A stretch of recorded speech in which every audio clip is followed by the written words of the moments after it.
Social services in the UK cut open a pregnant woman's stomach to remove her baby against her will. The Italian woman was visiting Britain last year to attend a work seminar when she suffered a panic attack after failing to take medication for bipolar disorder. Despite the woman's mother explaining her daughter's condition to police over the phone from Italy, she was taken to a psychiatric hospital and sectioned under the Mental Health Act.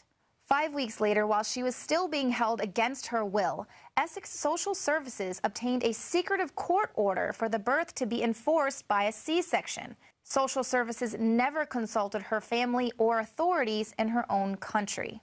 This woman was forcibly sedated while the state forced a surgery on her against her will to remove her child from her womb. The Essex Social Services refuses to return the child, telling the court that the woman is likely to relapse, and they insist the child be adopted. And they're not even considering adopting the child out to the mother's family or to a family in the mother's home country of Italy. The case has provoked a wave of anger from MPs and patient pressure groups. It's being condemned as extraordinary and totalitarian, with one MP describing social workers as dictators who are unaccountable and out of control. Children's services in the UK operate in great secrecy and unaccountability thanks to the Court of Protection. It was introduced in 2007 by the Mental Capacity Act, and it can force people to stay in care homes or hospitals. And judges have the power to make life or death rulings about withdrawing treatment. Since 2007, the court has operated in almost total secrecy. Earlier this year, the Daily Mail exposed the case of Wanda Maddox, who was secretly imprisoned for 5 months just for repeatedly trying to release her father from a care home.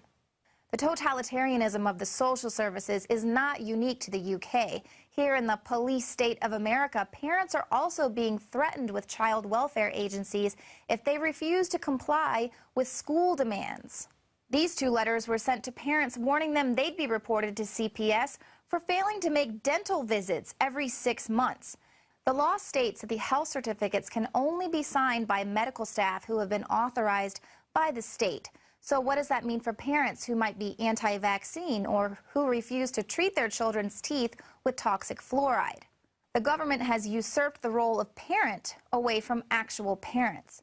Some schools won't allow lunches to be sent from home unless they're accompanied by a doctor's note, while another school fined this parent $10 because her healthy home-packed lunch didn't meet food guide requirements, which apparently include GMO and high fructose-laden crackers. And what about this Tennessee father who was arrested for picking up his children from school on foot rather than by a vehicle? He was arrested based on school policy and not a law.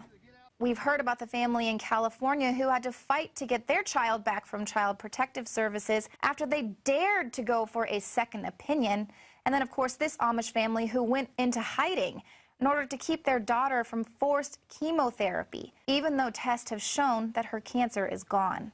What this all boils down to is just training you to understand that the state owns your children, and there won't be any negative consequences for you if you just transfer the authority of your children over to the government.